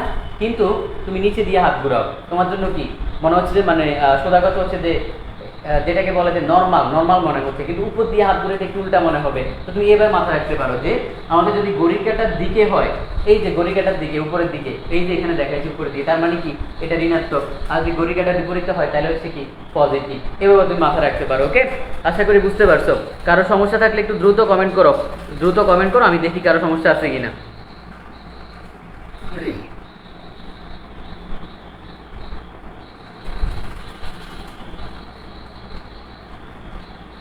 আচ্ছা, একটু একটু দ্রুত দ্রুত কমেন্ট করতে হবে, দ্রুত কমেন্ট করতে হবে। আর ঘড়ির কাঁটা দিক অদিক মানে কোনটা দিক না এসব জিনিস আমরা মানে ডিটেল পড়াইতে হবে এসব জিনিস থিওরিতে, তাহলে তুমি আরও বেস্টভাবে বুঝতে পারবে। আমরা ফার্স্ট পার্টের ক্লাসে শুরু করে দিব, আমরা সেকেন্ড ক্লাসটা এখন চলতরিত চলতেছে, ওকে, বুঝতে পারছি। তারপরে আচ্ছা, আগের কোশ্চেনের আনসারটা কি ছিল? আগের কোশ্চেনের আনসার হচ্ছে ভাইয়া বলছে দ্বন্দ্বের ভ্রামকের জন্য কোনটা সঠিক নয়। তো সেখানে হচ্ছে এই মাত্রাটা হচ্ছে ভুল দেওয়া আছে। মাত্রা এটা তো হচ্ছে সঠিক মাত্রা, কোশ্চেনে দেওয়া আছে m l square t inverse 3, তার মানে কি এটাই ভুল, এটাই আসলে ভুল আনসার। ওকে, আমি তোমাকে তো সঠিকটা শেখাচ্ছি, ভুলটা তো শেখাচ্ছি না, তো এটাই হচ্ছে ভুল। তার মানে এই মানে কোনটা সঠিক নয়, এটা হচ্ছে সঠিক নয়, এটাই ভুল আছে। ওকে, আশা করি বুঝতে পারছো, কারো সমস্যা হওয়ার কথা না। এখন আমরা পরবর্তী কোশ্চেনে যাব। অপশানগুলো বলেন, অপশানগুলো বলে দিই। অপশানগুলো বলছে দ্বন্দ্বের ভ্রামক ইকুয়াল টু বল ইন্টু দূরত্ব। আমরা জানি দ্বন্দ্বের ভ্রামক ইকুয়াল টু বল ইন্টু দূরত্ব, তার মানে কি এটা সঠিক। খ নম্বরে বলছে গড়ির সমবর্তী ঘূর্ণন সৃষ্টিকারী দ্বন্দ্বের ভ্রামক হলো ঋণাত্মক। হ্যাঁ, যদি গড়ির দিকে করে তাহলে কি ঋণাত্মক, গড়ির বিপরীতে করলে কি ধনাত্মক বা পজিটিভ, তার মানে এটাও সঠিক। গরুর কথা বলছে মাত্রা সমীকরণ হলো m l square t inverse 3, কিন্তু না, আমরা তো জানি মাত্রা সমীকরণ কি m l square t inverse 2, তার মানে কি এটাই ভুল। ওকে, আশা করি বুঝতে পারছো।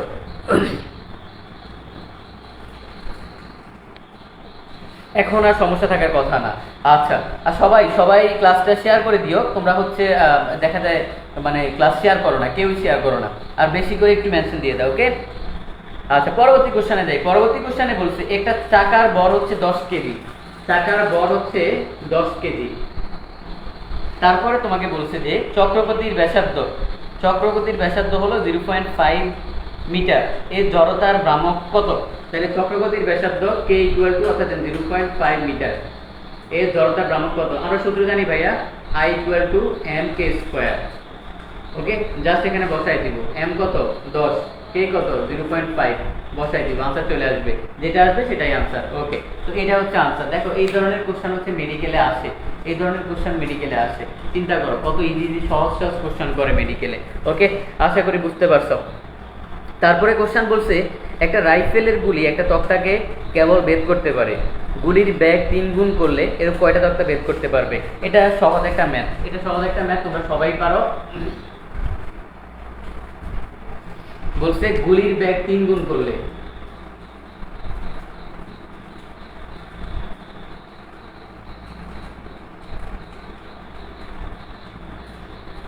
কয়টা তক্তা ভেদ করতে পারবে? কয়টা তক্তা ভেদ করতে পারবে? সেটা বের করবো কিভাবে? বের করবো হচ্ছে আমরা যত গুণ বলবে সেটাকে স্কয়ার করে দিব। 9টা, কয়টা? 9টা। এখন যদি এরকম বলে যে তোমার কোশ্চেনে বলে দেয়, এটা তো আমাদের আসছে, এটা কোশ্চেনে আসছে মেডিকেলে, কিন্তু যদি এরকম বলে দেয় যে 9টা তক্তা ভেদ করতে পারে,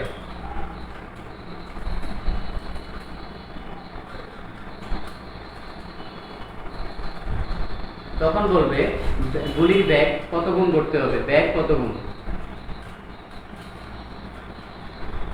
এটা হলো ভাইয়া তখন এই 9কে রুট করে দিব। কি করে দিব? রুট করে দিব। তাহলে কত গুণ? 3 গুণ। শেষ। এই দুই ধরনের আসতে পারে। তার মানে গুলির ব্যাগ 3 গুণ করে দিলে আনসার কত হবে? 9। আর যদি গুলির ব্যাগ অর্থাৎ যে কয়টা তক্তা বেদ করতে পারবে তখন হচ্ছে 9টা। যদি 9টা তক্তা বেদ করে বলে তখন আনসার হবে কত গুণ? 3 গুণ। ওকে, আশা করি বুঝতে পারছো, কারো বুঝতে প্রবলেম হওয়ার কথা না। এই ধরনের একটা কোশ্চেন হচ্ছে তোমার অ্যাডমিশনে আসে, এটা মানে ভার্সিটির জন্য ইম্পর্টেন্ট, মেডিকেল ভার্সিটি সব জায়গার জন্য ইম্পর্টেন্ট। ওকে, কারো সমস্যা থাকার কথা না। আমরা পরবর্তী কোশ্চেনে যাব।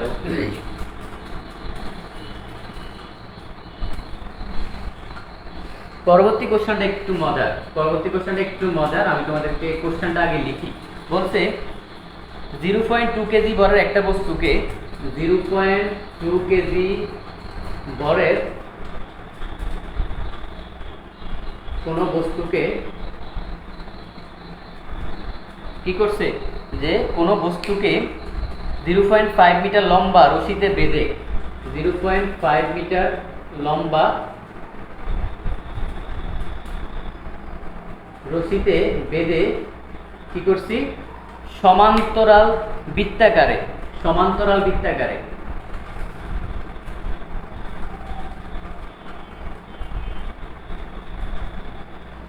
4 রেডিয়াস পার সেকেন্ড ব্যাগে ঘুরালে রশির ঘূর্ণায়মান শক্তি কত নিউটন হবে? ঘূর্ণায়মান শক্তি কত যদি রেডিয়াস ব্যাগে ঘুরালে রশির ঘূর্ণায়মান শক্তি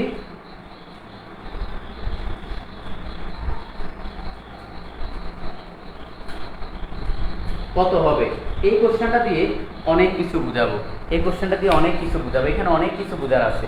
দেখো তোমরা অনেকেই বলো যে ভাইয়া মেডিকেলের প্রিপারেশন নিচ্ছি, মানে প্রতি বছরই এরকম মেসেজ দেয়, এরপরে ভাইয়া ভার্সিটি এখন কীভাবে টিকবো, এটা তো সম্ভব না ভাই, আমি ভার্সিটির জন্য পড়ি নাই।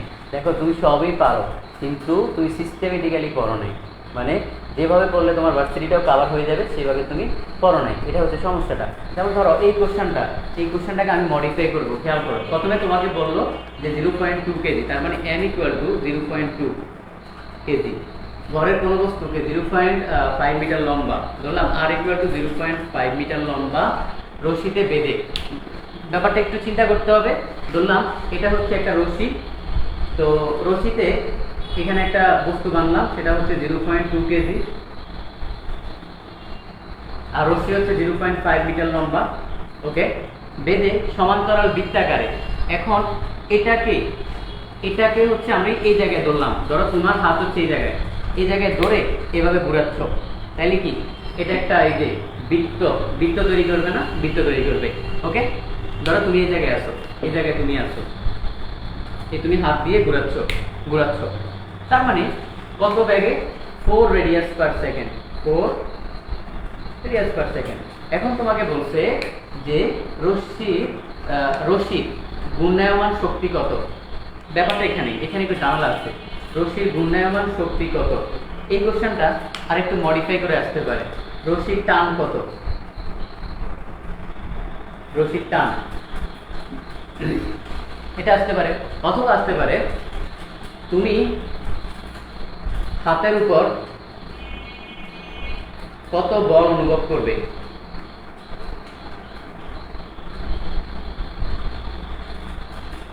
দেখছো, একটা কোশ্চেন কিন্তু আসতেছে কয়ভাবে? আসতেছে হচ্ছে তোমার কয়েকভাবে আসতে পারে। তার মানে জানার হচ্ছে এখানে মেডিকেলে আসছে কি যে ঘূর্ণায়মান রশির শক্তি কত, কিন্তু ভার্সিটিতে আসলো কি তুমি হাতের উপর কত বল অনুভব করবে। তখনই তো তুমি চিন্তা করলে হায় হায় আমি তো এটা করি নাই। আরে ভাই, তুই যখন রশিটা ঘুরাবি, এভাবে ঘুরাবি, তোর হাতের উপর যেই বলটা দিবে এটাই তো রশির টান, এটাই তো টান। এবং তোর এখানে যে ঘূর্ণায়মান শক্তি, এই শক্তি এটাই তো, মানে শক্তি এখানে তো এটাই আছে, মানে যেটা তুই ঘুরাচ্ছিস তার মানে কি হাতের উপর যে বলটা কাজ করতেছে এটাই টান, এবং এটাই হচ্ছে কি এই যে ঘূর্ণায়মান রশির শক্তি। আশা করি বুঝতে পারছো। যে কারো কোনো সমস্যা থাকলে আমাকে একটু বলো, আমি দেখি। দ্রুত কমেন্ট করো।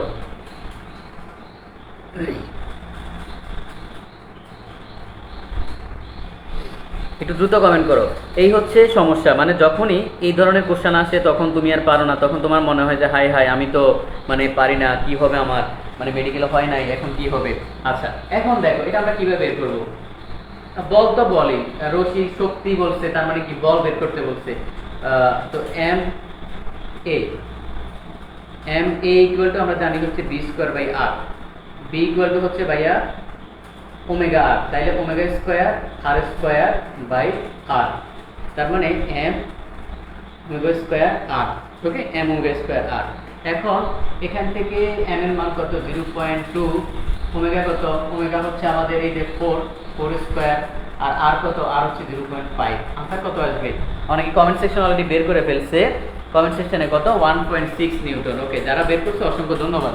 1.6 নিউটন। তাহলে দেখো সেম কোশ্চেন, তুমি ভার্সিটিতে আসলো একরকম, আসলো, মেডিকেলে একরকম আসলো, কিন্তু কোশ্চেন সেম। জাস্ট তোমার হচ্ছে প্রস্তুতিটা নেওয়ার সময় একটু ভালোভাবে নিতে হবে, বুঝে শুনে নিতে হবে। এই জন্য আমি মেডিকেল কোশ্চেন সলভের উপর অনেক গুরুত্ব দিই, কারণ তোমার মেডিকেল কোশ্চেন সলভ মানে হচ্ছে তোমার মেডিকেল প্রস্তুতি 70 থেকে 80% কমপ্লিট। এটা আমি নিজে রিয়েলাইজ করছি, কারণ আমি তো 2বার পরীক্ষা দিই, তো আমি এই জন্য ভালোভাবে জিনিসটা রিয়েলাইজ করি। প্রথমবার আমি মেডিকেল কোশ্চেন এগুলো খুব বেশি পাত্তা দিইনি, এবং যখন তোমার বইয়ের পিছনে কিছু কোশ্চেন আছে এগুলো আমি পাত্তা দিইনি, মানে খুব বেশি ভাবতে লাগবে না। কিন্তু পরবর্তীতে দেখলাম যে এই জিনিসগুলো করলে আমার 80% কমপ্লিট প্রিপারেশন, তার মানে কি এগুলো ইম্পর্টেন্ট, এটা একটু বুঝতে হবে ভাইয়া। এই জিনিসটা তোমাকে একটু বুঝতে হবে। আমরা আমরা এখন পরবর্তী কোশ্চেনে যাব। আশা করি তোমাদের কারো সমস্যা থাকার কথা না। যদি সমস্যা থাকে আমাকে একটু জানাও দ্রুত কমেন্ট সেকশনে।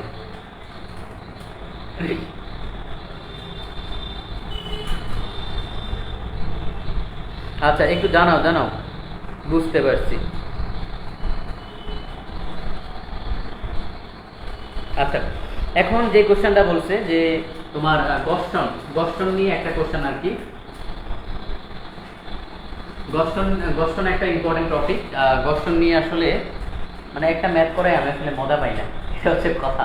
কারণ গর্ষণ তোমার আমি যখন গতবার 20 ব্যাচকে পড়াইছিলাম অ্যাডমিশনের সময়, প্রায় একটা ক্লাস লাগে ওদের গর্ষণের টপিক পড়াইতে। তোমাদের বই কিন্তু নাই, একটা ক্লাস লাগে।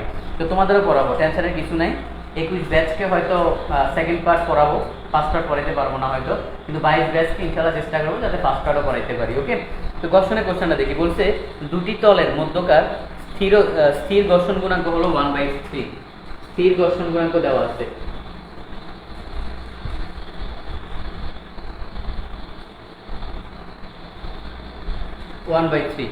সরি 1/3 না, 1/√3 দেওয়া।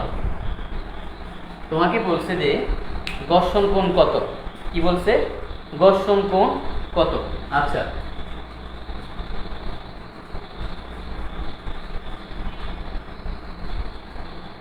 এখন সূত্র আমাদের এগুলো আসলে আমি এবার পরে মজা পাই না, কারণ এই টপিকগুলো খুবই মজার। তো তারপর কিছু করার নাই, যেহেতু আমাদের দেখো আমাদের স্থির ঘর্ষণ বলছে, আর আমাদের সেই তোমার ঘর্ষণ কোণ তোমরা একটা সূত্র পারো মুখস্থ, এটাই এই যে মিউ ইকুয়াল টু কত, tan থিটা। তো আমাদের এটা হলো যে ঘর্ষণ গুণাঙ্ক। এই ঘর্ষণের উপর আমার এই ক্লাসটা হচ্ছে ইউটিউবে আছে, তোমরা দেখে নিতে পারবা। প্রায় 1.5 ঘন্টার একটা ক্লাস, আর এটা হচ্ছে ঘর্ষণ কোণ। 1.5 ঘন্টার একটা ক্লাস আছে, সেটা একটু দেখে নিও কাইন্ডলি ভাইয়া। তাহলে আমার মনে হয় ঘর্ষণ নিয়ে তোমার আর জীবনে কোনোদিন সমস্যা হবে না। এখন এখানে বের করতে বলছে ঘর্ষণ কোণ কত, তাইলে বসায় দাও 1/√3 ইকুয়াল টু কত, tan থিটা s। তো এখান থেকে সেম থিটাটা বের করে নাও, যেটা হবে সেটাই আসলে আমাদের আনসার। ওকে, যেটা হবে সেটাই হচ্ছে আমাদের আনসার। তো যাই হোক, এতটুকুই। এখন তো পড়ানোর খুব বেশি টাইম নেই, না হয় আমি পুরো টপিকটাই পড়াইতাম, কারণ আমি পুরো টপিক না পড়াইলে কখনো ওইভাবে মজা পাই না। তার মানে দেখো আমাদের কোনটা কত, এই হচ্ছে 30 ডিগ্রি। ওকে, এই হচ্ছে 30 ডিগ্রি। এতটুকুই আমাদের আনসার। দেখো তোমাদের মিলতেছে কিনা, আনসার মিলতেছে কিনা একটু কমেন্ট সেকশনে জানাও, আমি দেখি।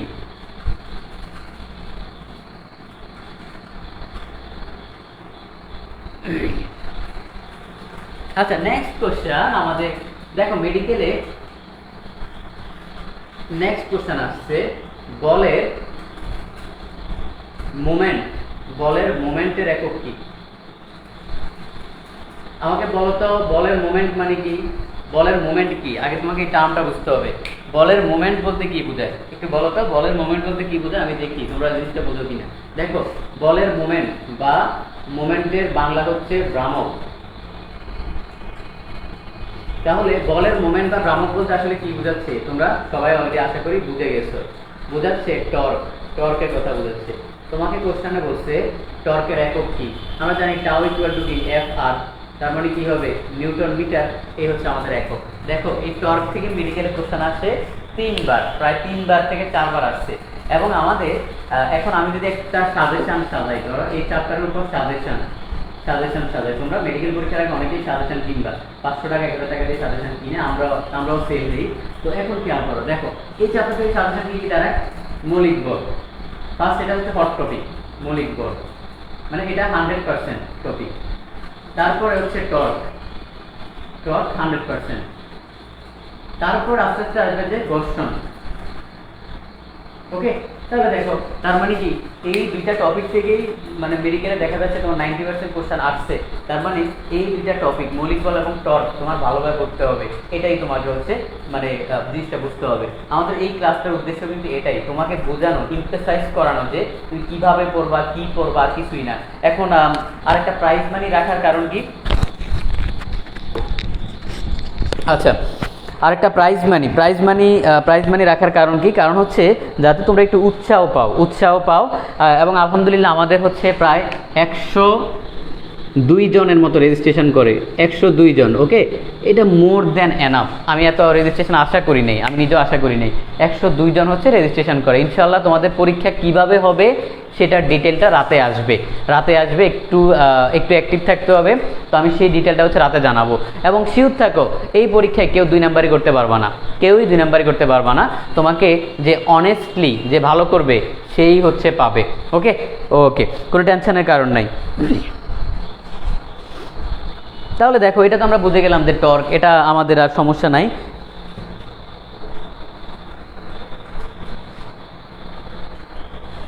আচ্ছা, এখন তোমাদেরকে দুইটা টপিক একটু পড়াবো। একটা হচ্ছে গাত বল, আর একটা হচ্ছে বলের গাত। আমি জানি তোমরা হয়তো অনেকেই হচ্ছে এই জিনিসটা পারো, তারপরও এগুলো একটু বেসিকটা ক্লিয়ার করতে হবে। আমার মনে হয় যে ক্লিয়ার করে দেওয়া উচিত, সেজন্য একটু ক্লিয়ার করব। আচ্ছা, আগে আমাকে বলো তো গাত বল জিনিসটা কি? গাত বল জিনিসটাকে একটু কমেন্ট সেকশনে জানাও তো, আমি দেখি যে মানে তোমরা কয়জন পারো। একটু কমেন্ট সেকশনে জানাও তো যে গাত বল জিনিসটা কি ভাইয়া।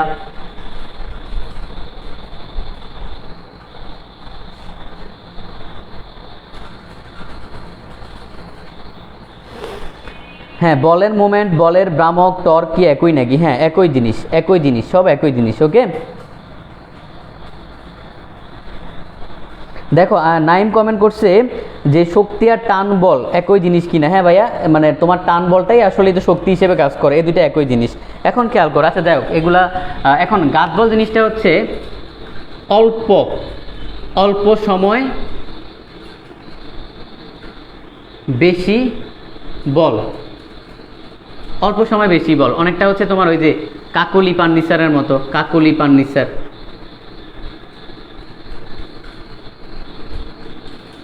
মানে বেশি বল বলতে মানে ধরো কাজ করে বেশি, এই যে দামে কম মানে ভালো। কাকুলি ফার্নিচার কাজ করে বেশি কিন্তু সময় লাগে কম, তার মানে কাকুলি ফার্নিচারের মতো। তো গাত বলের এক্সাম্পল হচ্ছে, যেমন ধরো তুমি যখন সুইচ অন করো, সুইচ অন অফ করো, এখানে আছে তোমার গাত বল। তারপরে হচ্ছে ধরো যখন এই যে একজন বলার হচ্ছে বল করতেছে আর ব্যাটসম্যান হচ্ছে কি করতেছে, ব্যাট করতেছে। এই যে ক্রিকেট খেলার ক্ষেত্রে ক্রিকেটে ব্যাটসম্যান যেটা করে আর কি, এখানে দেখো বলার বল করতেছে, ব্যাটসম্যান কি করতেছে, জোরসে মারতেছে। তার মানে কি অনেক বেশি বল দিচ্ছে কিন্তু অল্প সময়ের জন্য।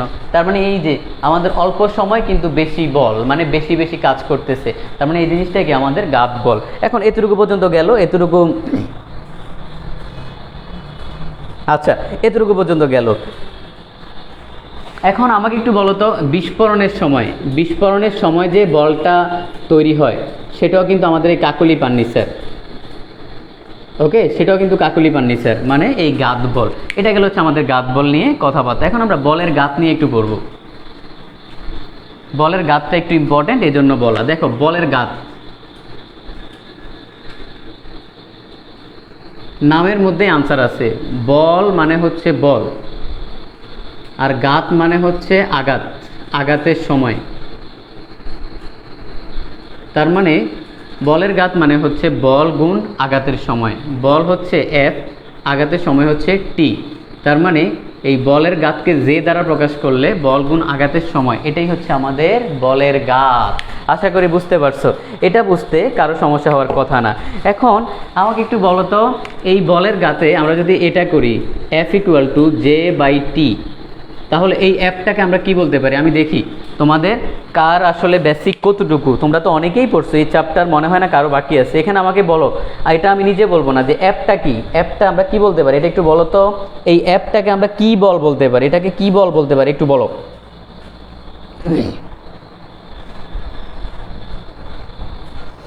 অ্যাপটাকে কি বল বলা যায়? কমেন্ট সেকশনে জানাও ভাইয়া, কমেন্ট সেকশনে জানাও।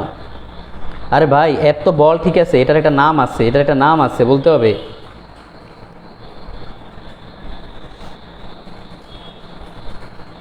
গাত বল, সুমাইয়া বলতেছে গাত বল, অর্পিতা বলতেছে গাত বল। ওকে, অসংখ্য ধন্যবাদ, তোমাদেরকে অসংখ্য ধন্যবাদ যারা বলছো গাত বল। তোমরা আসলে অনেক ভালো স্টুডেন্ট। এই অ্যাপটা হচ্ছে গাত বল ভাইয়া। মানে এই যে গাত বল পড়ছি, এই গাত বল হচ্ছে এটা। তার মানে যারা হচ্ছে আমাদের এই চ্যাপ্টারের বইয়ের এমসিকিউগুলো পড়বা, এরকম একটা এমসিকিউ পাবা। তো এই হচ্ছে আমাদের যে বলের গাত। তো বলের গাতের একক মাত্রা এগুলো এখন বের করতে পারবা, এগুলো নিয়ে আমি খুব বেশি গেজাবো না, এই জিনিসগুলো নিয়ে খুব বেশি গেজাবো না। ওকে, আচ্ছা, আরেকটা ম্যাথ একটু দেখাইতে হবে, একটা ম্যাথ একটু দেখাইতে হবে, কারণ আমাদের আসলে দেখা যাচ্ছে কি তোমার একটা অলিম্পিয়াডের মতো হচ্ছে না, এটা তো আসলে ফিজিক্স অলিম্পিয়াডই। তো আমাদের অলিম্পিয়াডের কোশ্চেনগুলো একটু ভেবেচিন্তেই করা লাগে, এজন্য আসলে আরও একটা ম্যাথ একটু করাবো। দাঁড়াও, ম্যাথটা হচ্ছে আমি তোমাদেরকে বলি আমির হোসেন স্যার থেকে নিব। আমি সরাসরি আরেকটা কথা বলি, আমি সরাসরি আমির হোসেন স্যার থেকে এক্সাম্পল করাই, মানে এমন না যে আমার মন মতো একটা ম্যাথ করাই দিলাম, এটা কোনো জায়গায় পাইলা না, এরকম না। কোশ্চেনটা হচ্ছে 0.05 কেজি ভরের একটা বস্তু, 0.05 কেজি ভরের বস্তু কি করলো, 0.2 মিটার পার সেকেন্ড অনুভূমিক বেগে, 0.2 মিটার পার সেকেন্ড অনুভূমিক বেগে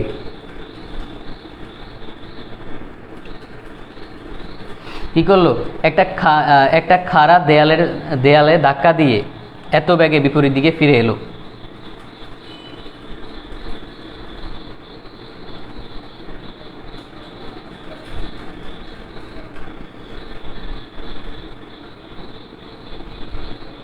ধাক্কা দিয়ে কি করলো, 0.1 মিটার পার সেকেন্ড বেগে বিপরীত দিকে ফেরত আসলো। এটা অনেক ইম্পর্টেন্ট ম্যাথ।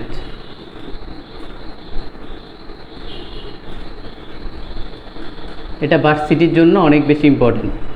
ফেরত আসলো, কোশ্চেনটা বলছে যে বলের ঘাত বের করো। কি বের করতে বলছে, বলের ঘাত বের করতে বলছে ভাইয়া। তার মানে কি, এটা একটু বুঝতে হবে আমাদের, যে ফেরত আসলো বলের ঘাত বের করো।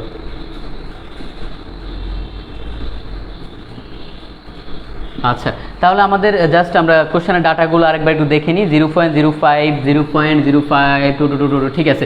এখন এখান থেকে তার মানে কি, বলের ঘাতটা বের করতে হবে, আর কিছুই না। তাহলে এখন একটু খেয়াল করি আমরা, দেখো আমাদের আমরা পড়ছিলাম না বলের ঘাত যে ইকুয়াল টু কি এফ টি পড়ছিলাম।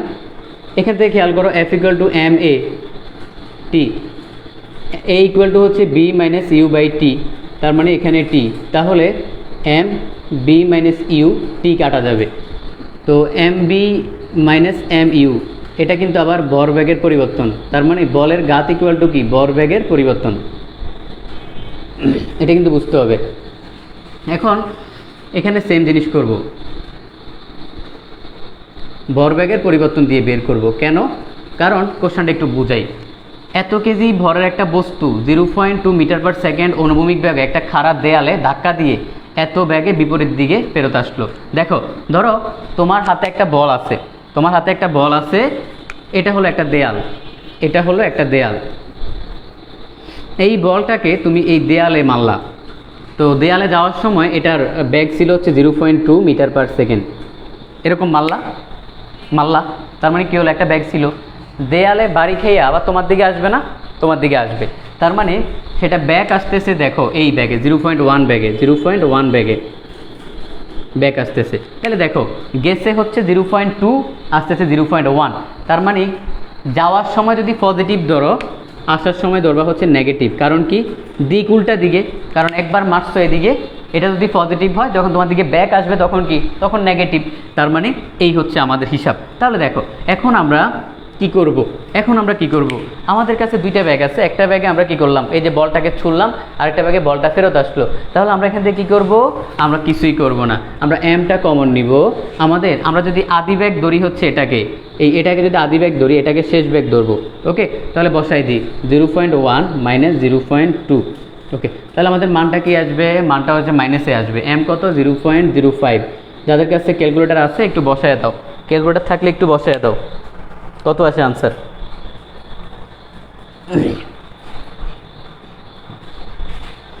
দেখো দেখো দেখো, এখানে দেখছো এই যে ভুলটা করে ফেলছি আমি নিজেও, এই ভুলটাই তোমরা করবে। এখানে কিন্তু মাইনাস হবে, কারণ এই যে মাইনাস, কারণ কি বলটা তোমার কাছে ব্যাক আসছে না উল্টা দিকে, কারণ এই যে মাইনাস হবে। এবার করো দ্রুত, কুইক।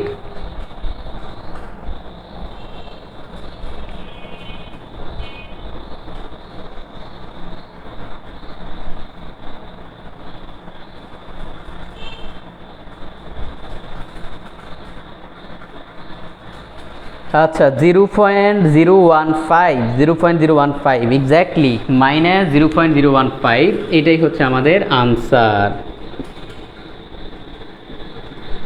এটা হচ্ছে আনসার। কিন্তু যদি আনসারটা আমরা এভাবে লিখি যে বলের গাত, তখন কিন্তু লিখতে হবে +0.015। কেন প্লাস লিখতে হবে? কারণ তুমি অলরেডি বলের গাত বলে ফেলছো, মানে অলরেডি তুমি বলছোই নেগেটিভ। কেন নেগেটিভ? কারণ দেখো, কারণ তো বলের গাত বলতে আমরা বুঝাই কি, মানে হলো জিনিসটা তোমার কাছে ব্যাক আসবে। কারণ কি, বলের গাত ভরবেগের পরিবর্তনের সমান। ভরবেগের পরিবর্তনের সমান কখন হবে? যখন বলটা ছুঁড়ে মারলে তোমার কাছে ব্যাক আসবে। তার মানে বলের গাত যখনই বলবা তখন অলরেডি তুমি বইরা ফেলছো, নেগেটিভ কথা বলে ফেলছো। তার মানে কি, তখন আর সামনে নেগেটিভ দিতে হবে না। কিন্তু যদি শুধু মান লেখো তখন কিন্তু নেগেটিভ দিতে হবে। দেখো কারো কোনো সমস্যা আছে কিনা, সমস্যা থাকলে একটু দ্রুত কমেন্ট সেকশনে জানাও। আর একক কি হবে? একক তো আমাদের সেম, তোমার যেহেতু ভরবেগ, তার মানে ভর আর হচ্ছে এটা হবে। একটু দ্রুত কমেন্ট সেকশনে জানাও তো, আমি দেখি কারো সমস্যা আছে কিনা। No problem.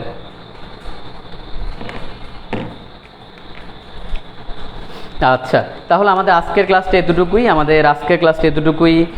সবাইকে অসংখ্য ধন্যবাদ। আমাদের হচ্ছে পরবর্তী ক্লাস ইনশাল্লাহ আমি চেষ্টা করব আজকে রাতের মধ্যে অথবা আগামীকালকে বাকিদের 7টা ক্লাস আছে এটা রুটিনটা দিয়ে দিতে, তাহলে তোমাদের সুবিধা হবে। ওকে, এই 3টা ক্লাস গেল। 3টা ক্লাসে তোমরা দেখছো যে আমরা কোশ্চেন সলভ করছি হয়তো 10টা, কিন্তু শিখছি হয়েছে অনেক ইনফরমেশান।